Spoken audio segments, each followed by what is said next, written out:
Okay, thanks for coming in, viewers. The Life of Muhammad and the Verified Revelation Structure of the People of the Book. Episode 1. How Revelation Claims are Tested. Here's a previous episode recap. In the series introduction, I established that later revelation claims must be tested against the completed, examined, and verified revelation structure already established among the people of the book 600 years odd before Islam, before Muhammad. In this episode, I establish how revelation claims are examined before Muhammad's life is investigated chronologically. Most people inherit religious conclusions before learning how to examine them. Emotion, familiarity, tradition, and identity often place structured testing. They replace structured testing. A revelation claim that cannot be examined eventually becomes protected from the truth, isolated from the truth. Now, you may strongly believe something is true, while never having tested or verified the structure holding it together. You may not even have examined it. So before examining the life and claims of Muhammad, the standard for testing revelation claims must first be established through chronological continuity, witness, consistency, fulfillment, and contradiction analysis. Teaching point number 1, viewers.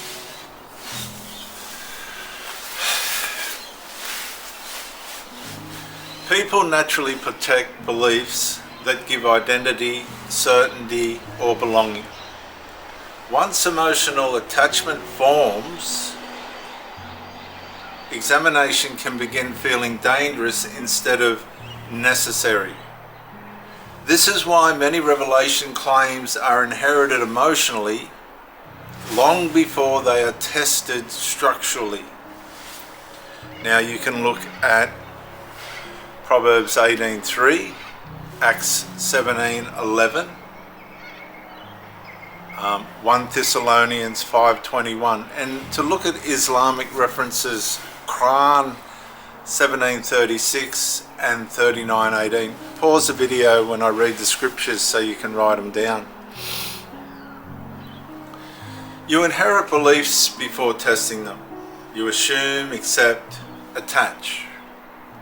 You protect identity, your religious identity, through this belief, which leads to defensiveness, resistance, and preservation.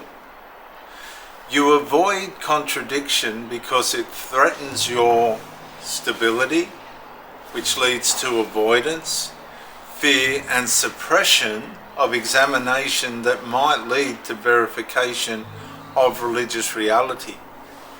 So this leads to emotional loyalty, replacing structural examination whenever revelation claims are challenged. So you never get to the verification stage. Teaching point number 2. The revelation structure already established among the people of the book includes, and do you know who the people of the book are? The people of the book are the people, the Jews and the Christians before Muhammad's time, who have an authority over the Muslims because Muhammad came to get their blessing and was rejected, and this turned Islam violent against the Jews and the Christians. This is where it all originates from, and it's never changed. This is the underlying evil spirit behind it all. Muhammad's rejection, being rejected by the people of the book. So the revelation structure already established among the people of the book includes identifiable standards, prophetic continuity, witness, fulfillment, preservation, and consistency in chronological order. Revelation claims do not enter history without comparison, and they are measured against what already exists in the substructure, examined and verified matrix, theological matrix of the people of the book. Now you can look at references Deuteronomy 18:20 through 22, Isaiah 8:20, and Jude 1:3. For the Islamic references, look at Qur'an 3:3 through 4, 10:94, and 5:48.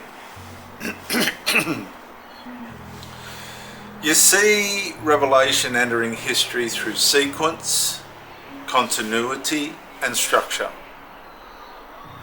You see claims compared against earlier revelations being tested, examined, and hopefully verified. And you see contradictions exposing separation, division, these individual clarifications and verdicts. And this results in a measurable revelation framework where later claims must align with what was already established in the substructure, theological structure of the people of the book, or you have to separate from that. Now let's stop for a minute. Just stop, consider what's going on here, because it's a lot.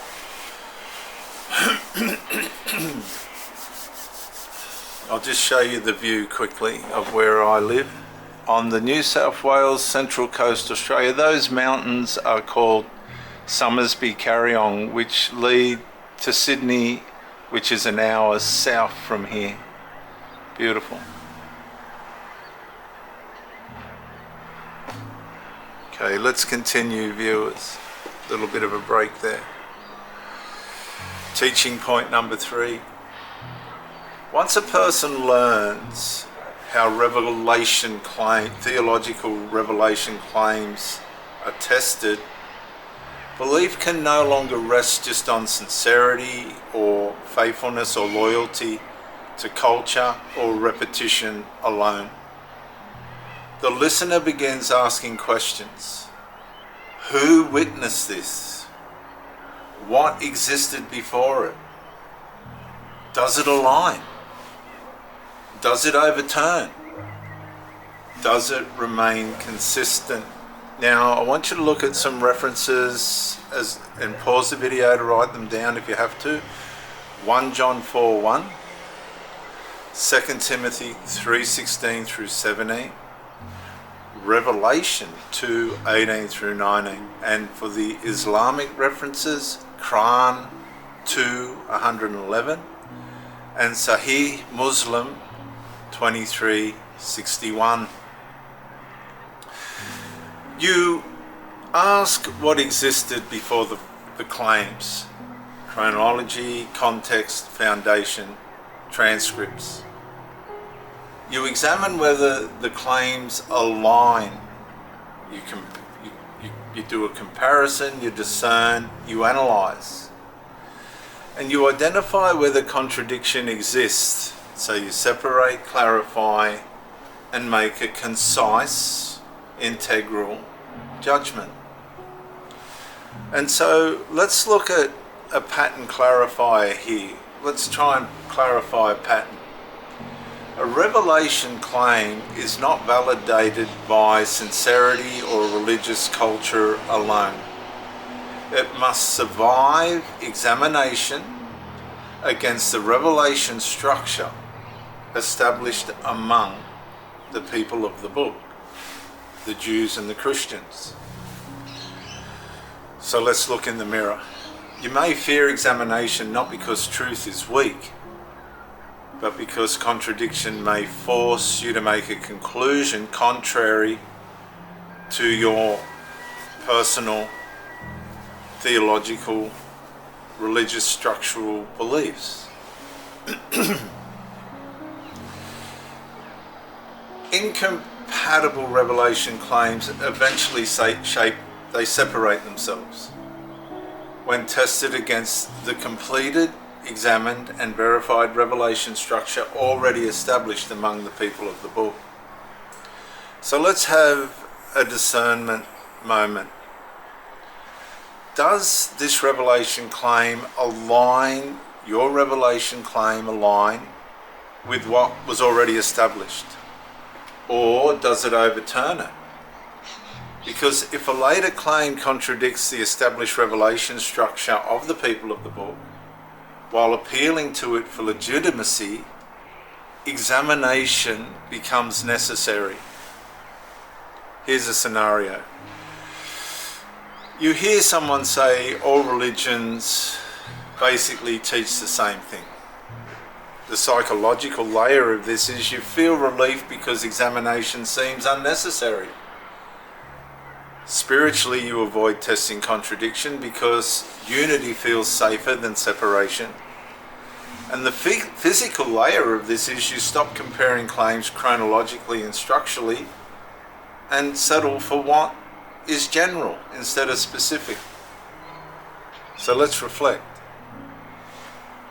If revelation claims contradict one another at core points, what standard determines which claim remains true? That's what you've got to ask yourself. How are you going to get to the truth?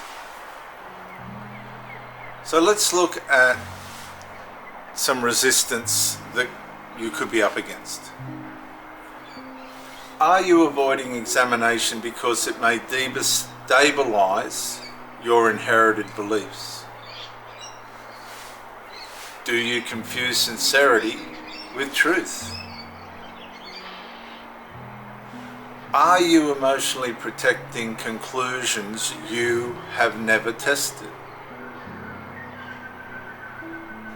Do you resist contradiction because it forces a separation?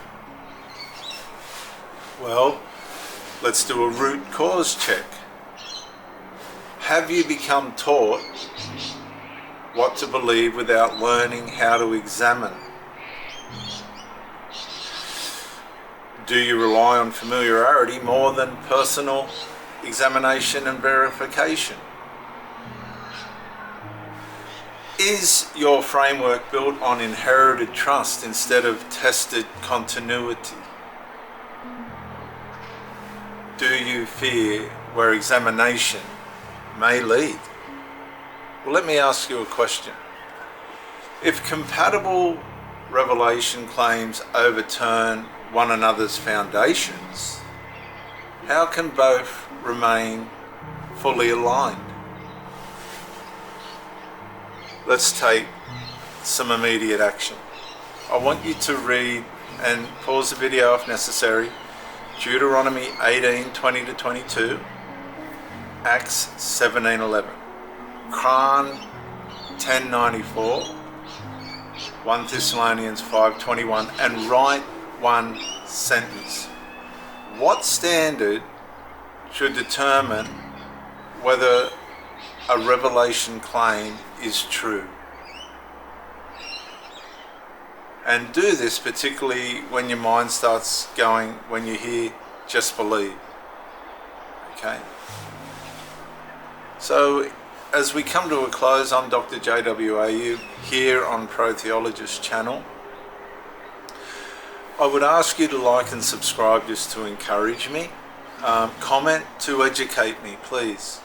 And share the video to help somebody else, to make a contribution to somebody else from yourself.